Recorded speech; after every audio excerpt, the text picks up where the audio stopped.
যারা কঠিন বালা মুসিবতের মধ্যে আছেন এবং সেই বালা মুসিবত কিছুতেই দূর হচ্ছে না, এইভাবে করে টেনশন পেরেশানি এবং অনেক কষ্ট দুঃখ যন্ত্রণার মধ্য দিয়ে দিন রাত অতিবাহিত হচ্ছে, সময় একদম ভালো যাচ্ছে না। প্রিয় দর্শক, এই রকম কঠিন হালতে, এই রকম কঠিন পরিস্থিতিতে সূরা আনআমের এই আয়াতটি তেলাওয়াত করুন। মহান রব্বুল আলামিনকে আপনি স্মরণ করুন এই আয়াতে করিমা তেলাওয়াতের মাধ্যমে। ইনশাআল্লাহ সুম্মা ইনশাআল্লাহ বালা মুসিবত যত বড়ই হোক, পাহাড় সমান হয়ে যাক না কেন, চারিদিকে যদি বিপদ থাকে, তো মহান রব্বুল আলামিন আপনাকে, আল্লাহ রব্বুল আলামিন এত বিপদ আপদ মুসিবত হতে আপনাকে নাজাত দেবেন। আল্লাহ পাক আপনাকে উদ্ধার করে দেবেন। এইভাবে করে আপনার খারাপ সময় চলে যাবে, কষ্টের সময়টা চলে যাবে। আল্লাহ রাব্বুল আলামিন সুসময় আল্লাহ পাক দান করে দেবেন। এইভাবে করে আল্লাহ রাব্বুল আলামিন এই আয়াতে কারিমার বরকতে আপনার জিন্দগিতে, আপনার সংসারে আল্লাহ পাক উন্নতি শুরু করে দেবেন। প্রিয় দর্শক, রিজিকে তারাক্কি নেই, এর জন্য আপনি কঠিন টেনশনে আছেন, আয় উন্নতি হচ্ছে না, টাকা পয়সা আপনি বেশি আয় করতে পারছেন না, আপনার জিন্দগিতে খরচ বেশি, অনেক খরচ, সেই খরচ আপনি যোগান দিতে পারছেন না, আপনি আর পারছেন না, এত খরচ আপনি কি করে আপনি বহন করবেন, আপনার আয় তো যত সামান্য। প্রিয় দর্শক, এই অভাব, এই অনটন অনেক বড় বালা, এই বালাকে আল্লাহ পাক দূর করে দিয়ে উন্নতি চালু করে দেবেন। আপনার আয় উন্নতি হবে। কিভাবে হবে? আল্লাহ রাব্বুল আলামিন আপনার কারোবারে, আপনার জিন্দগিতে, আপনার সংসারে, আপনার ঘরে আল্লাহ রাব্বুল আলামিন অফুরন্ত বরকত দান করতে থাকবেন। বলুন সুবহানাল্লাহ।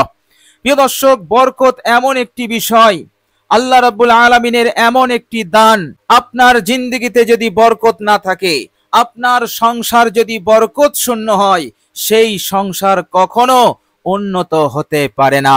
আপনি আপনার জীবনটাকে সুন্দর করে সাজাতে পারবেন না, আপনার ভালো লাগবে না, চैन সুকুন আপনি পাবেন না, আপনার জীবনটা আপনার জন্য বড় বিপদ হয়ে যাবে, আপনার সব কিছুই অস্বস্তিকর মনে হবে না, আপনি ঘুমিয়ে শান্তি পাবেন না, চলাফেরা করে আপনি শান্তি পাবেন না, কারো সাথে কথা বলতে আপনার ভালো লাগবে।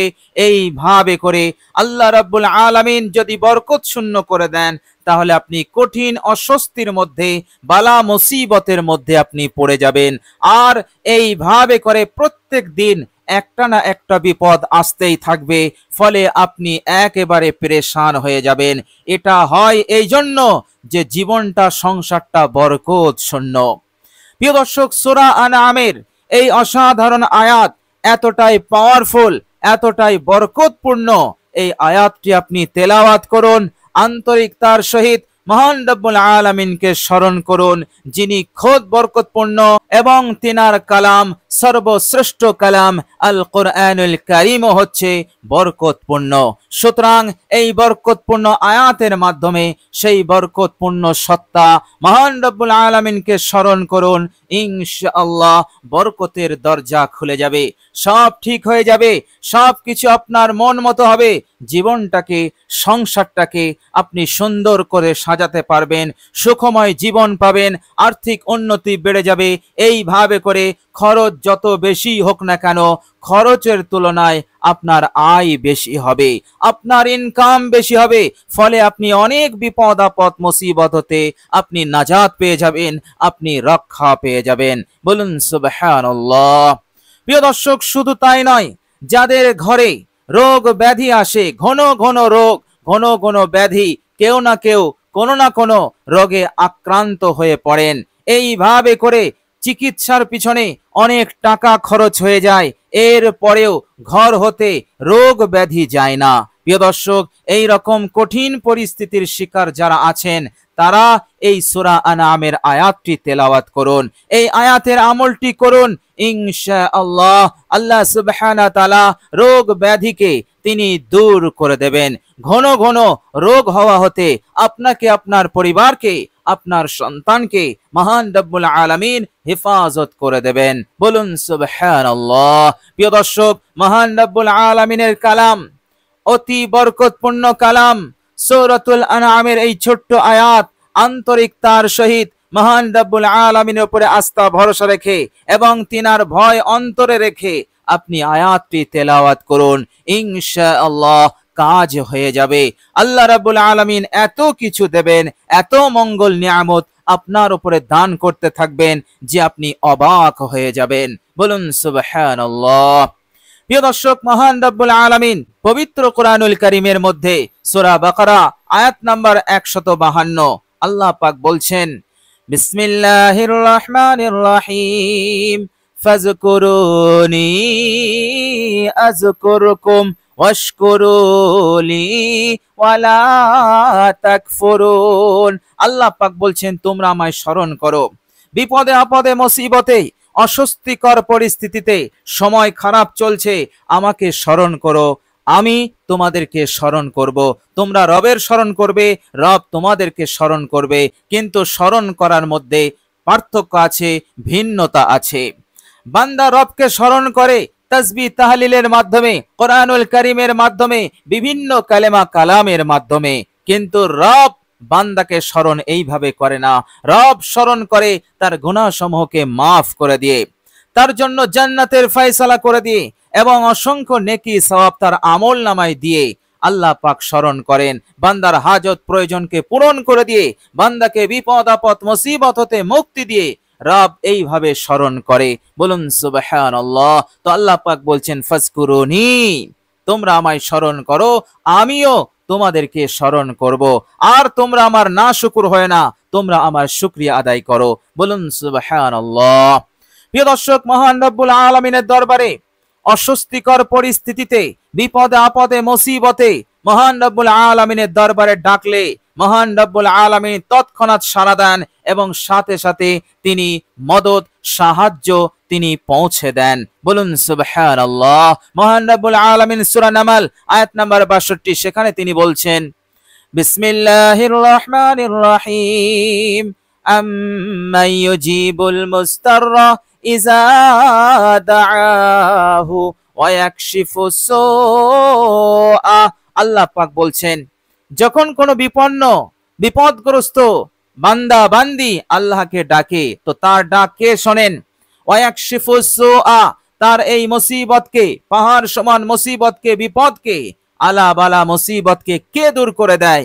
আল্লাহ পাক বলছেন, আল্লাহ রাব্বুল আলামিন দূর করে দেন। তার ডাক শোনেন, তার আর্তনাদ শোনেন, তার অসহায় অবস্থা তিনিই দেখেন এবং সেই অসহায় অবস্থা হতে মুক্তি, বিপদ আপদ মুসিবত হতে মুক্তি, নাজাত মহান রব্বুল আলামিন দিয়ে থাকেন। বলুন সুবহানাল্লাহ। সুতরাং কঠিন সময়ে আপনি সূরাতুল আনআমের এই অসাধারণ আয়াতটি তেলাওয়াত করে মহান রব্বুল আলামিনকে স্মরণ করুন, ইনশাআল্লাহ আপনি নাজাত পেয়ে যাবেন, আপনি মালামাল হয়ে যাবেন। প্রিয় দর্শক, মহান রব্বুল আলামিনকে এই আয়াতে কারিমার মাধ্যমে আপনি ডাকুন আর মনে মনে মহান রব্বুল আলামিনকে ভয় করুন। আল্লাহ রাব্বুল আলামিনের ডর আপনার অন্তরে বেশি বেশি নিয়ে আসুন। কেননা মহান রব্বুল আলামিন পবিত্র কোরআনুল কারীমের মধ্যে বলেছেন, সূরা তালাক আয়াত নাম্বার 2, বিসমিল্লাহির রহমানির রহিম, ومن يتق الله يجعل له مخرجا। যারা আল্লাহ রাব্বুল আলামিনকে ভয় করে, যাদের অন্তরে মহান রব্বুল আলামিনের ডর আছে, যারা বেশি বেশি ভয় করে, আল্লাহ পাক তাদেরকে মুসিবত হতে উদ্ধারের ব্যবস্থা করে দেবেন, বিপদ আপদ মুসিবত হতে নাজাতের ব্যবস্থা করে দেবেন এবং ওয়ারযুকহু মিন হাইসু লা ইয়াহতাসিব, অপ্রত্যাশিত জায়গা হতে তাকে রিজিক দেবেন, ধন দেবেন, দৌলত দেবেন, সম্পদ দেবেন, খাজানা দেবেন, গায়বী ভাবে আল্লাহ পাক তাকে সম্পদ দেবেন। বলুন সুবহানাল্লাহ। প্রিয় দর্শক, সূরা তালাক আয়াত নাম্বার 5 আল্লাহ রাব্বুল আলামিন বলছেন, ওমাইয়াত্তাকিল্লাহ, যারা আল্লাহ পাককে ভয় করে, আল্লাহ পাককে ডরে, বেশি বেশি ভয় করে, ইউকাফির আনহু সাইয়্যাতিহি ওয়া ইউযিম লাহু আজরা। আল্লাহ রাব্বুল আলামিন তার জিন্দগির সমস্ত গুনাহ রাশিকে মিটিয়ে দেবেন এবং আজরে আজিম তাকে দান করবেন। বলুন সুবহানাল্লাহ। আল্লাহ পাক যে প্রতিদান, আল্লাহ পাক যে পুরস্কার দেবেন দুনিয়া এবং পরকালে, আপনি অবাক হয়ে যাবেন।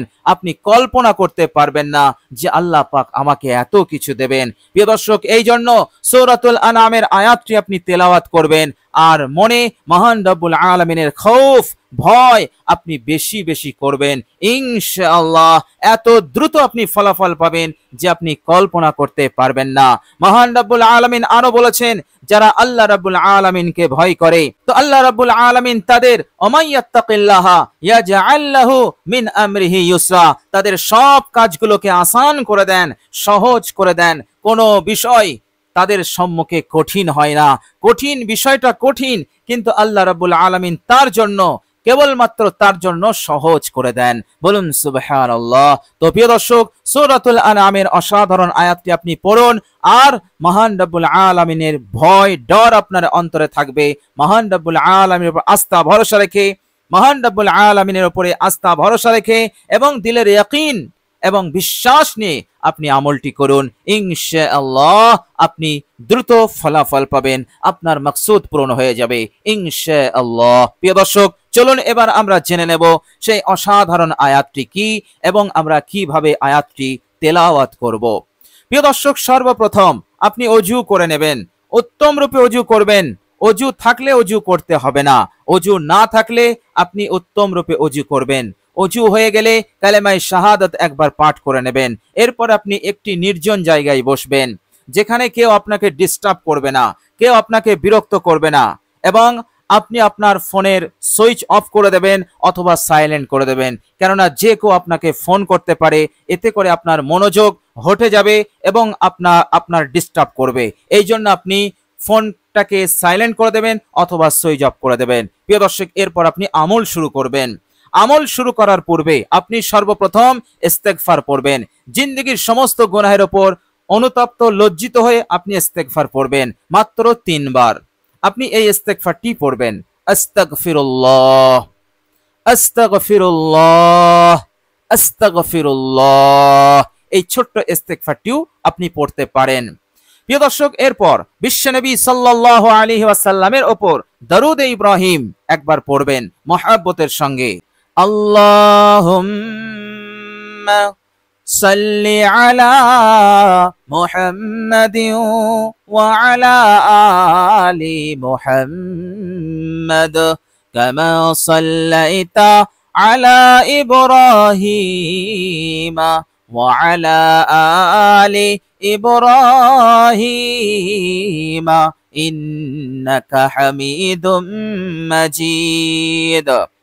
আল্লাহুম্মা বারিক আলা মুহাম্মাদিন ওয়া আলা আলি মুহাম্মাদ কামা বারাকতা আলা ইব্রাহিম ওয়া আলা আলি ইব্রাহিম ইন্নাকা হামিদুম মাজিদ। প্রিয় দর্শক, এরপর আপনি সূরা আনআমের এই আয়াতটি তেলাওয়াত করবেন মাত্র 11 বার। প্রিয় দর্শক, আয়াতটি হচ্ছে, মনোযোগ দিয়ে শুনুন। আউযু বিল্লাহি মিনাশ শাইতানির রাজীম। বিসমিল্লাহির রহমানির রহিম। আলহামদুলিল্লাহিল্লাযী خلق السماوات والأرض وجعل الظلمات والنور ثم الذين كفروا بربهم يعدلون. الحمد لله الذي خلق السماوات والأرض وجعل الظلمات والنور ثم الذين كفروا بربهم يعدلون. প্রিয় দর্শক, এই হচ্ছে আয়াত। এই আয়াতটি আপনি মাত্র 11 বার পাঠ করবেন ইনশাআল্লাহ। আল্লাহ রাব্বুল আলামিন অবশ্যই আপনার উদ্দেশ্যকে তিনি পূরণ করে দেবেন। আপনাকে বিপদ আপদ মুসিবত হতে আপনাকে দ্রুত উদ্ধার করবেন। এইভাবে করে মহান রাব্বুল আলামিন আপনার জীবনটাকে বড়ই সুখময় বানিয়ে দেবেন ইনশাআল্লাহ। এইভাবে করে দুনিয়া এবং পরকাল উভয় জাহানে আল্লাহ রাব্বুল আলামিন আপনাকে কামিয়াব করবেন ইনশাআল্লাহ। প্রিয় দর্শক, মহান রব্বুল আলামিনের দরবারে দোয়া করি মহান রব্বুল আলামিন যেন আমাদের জন্য এই আমলটি করার জন্য কবুল করে নেন। এভাবে করে আল্লাহ রাব্বুল আলামিন আমাদের প্রতি খাস রহমত দয়া তিনি নাজিল করেন এবং মৃত্যুর পরের জিন্দেগিতে আল্লাহ পাক যেন আমাদেরকে কামিয়াবি দান করে দেন। সকলে বলি আমিন সুম্মা আমিন। প্রিয় দর্শক, কমেন্ট বক্সে একবার আমিন লিখে দেবেন। আজ এ পর্যন্তই। সকলে ভালো থাকবেন, সুস্থ থাকবেন। ভিডিওটি ভালো লাগলে একটি লাইক এবং শেয়ার করে দেবেন। প্রিয় দর্শক, শেষে আমার আন্তরিক সালাম নেবেন। আসসালামু আলাইকুম ওয়া রাহমাতুল্লাহি ওয়া বারাকাতুহু।